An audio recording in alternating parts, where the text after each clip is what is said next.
Hi, I'm Jamie, and I own Cherryland Electric Cooperative. If you get your electricity from Cherryland, you're not just a customer, you're an owner too.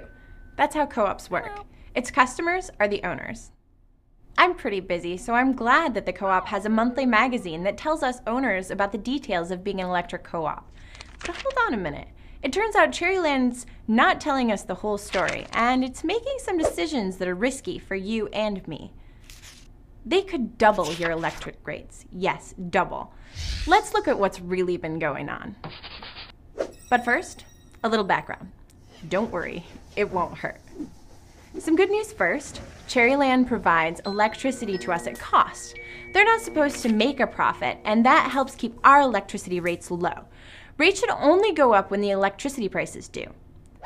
Cherryland doesn't generate any electricity. We buy it from the electricity supplier, Wolverine Power Cooperative. Cherryland and 3 other distribution co-ops actually own Wolverine. We like to keep it in the family. It turns out that since 2004, we co-op owners have been paying a fee every month to Wolverine's Special Power Supply Development Fund. The fund is for developing new supplies of power for our future needs. That sounds okay to me. That fund has now grown huge, over $73 million of our money. But Wolverine, not us owners, controls it. Here's where it gets weird. It's our money. Wolverine refuses to tell us exactly how they're spending it. The only details Wolverine has shared are the totals of what they've spent, including $7.1 million on an experimental coal-fired power plant idea that they've abandoned, and over $21 million developing a power plant called the Wolverine Clean Energy Venture. I wish I could tell you more about this $21 million, but they won't share the details. It gets weirder. The Michigan Public Service Commission says Wolverine should tell us exactly how they're spending the money, but Wolverine still refuses. Even Cherryland is refusing to talk, even though we keep asking them for more information. That sure seems wrong to me. After all, if the co-op knew our electricity rates were going to go up, you'd think we owner members would hear about it first, right? So here's where the risk part comes in. We're signed up to buy all of our power from Wolverine until 2050. Many power supply agreements across the country have fixed rates, but Wolverine has this special rule saying it can change our rates if their costs to produce electricity go up. We even have to pay for any losses Wolverine incurs. So we have all of the risk and Wolverine has none. This doesn't seem fair. Remember that power plant that they're calling the Wolverine Clean Energy Venture? It's actually a dirty and costly coal-fired electric power plant they want to build in Rogers City. Now, I'm not even going to get into the environmental concerns about coal, though they're there and they're pretty bad. Let's just talk about the money. Our money. Remember, they've already spent $21 million of our dollars on this coal plant. They're prepared to spend another $50 million before they even start building the thing. In 2006, they said it would cost $1.2 billion to build. Yes, I just said the word billion. But that price is not guaranteed, and we're on the hook for whatever the cost.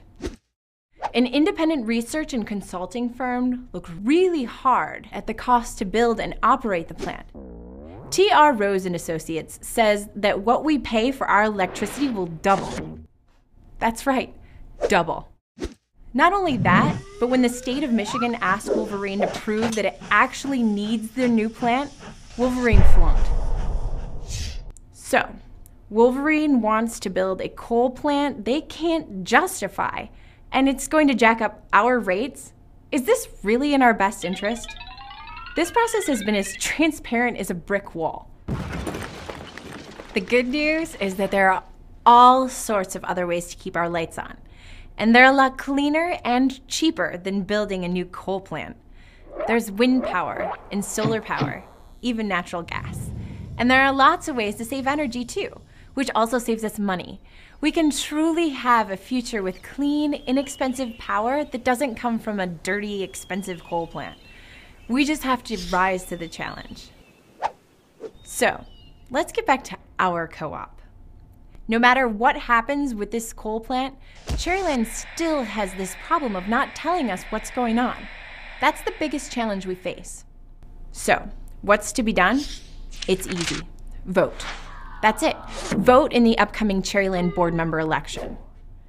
There are over 34,000 Cherryland member owners. Only 1,948 voted last year. Nothing's going to change with a turnout like this. There are 3 seats up for election on the board of directors. 1 seat is unopposed. But to turn this thing around, one of the new candidates needs our support. Traverse City resident Maureen Charbonneau has worked hard for over a year with coopconversations.org on the issues I've talked about. She understands the business of co-ops and what makes a good co-op great. She's researched the economic and environmental dangers of coal and sees the benefits of a clean energy future. A ballot will be in the May issue of Country Lines magazine. Please fill it out and send it in. As Cherryland members, it's our responsibility to participate, and voting for new leadership can be a great first step. Share this video with your neighbors. After all, it's our future. Find out more at coopconversations.org. Let's make our voices heard. Let's vote.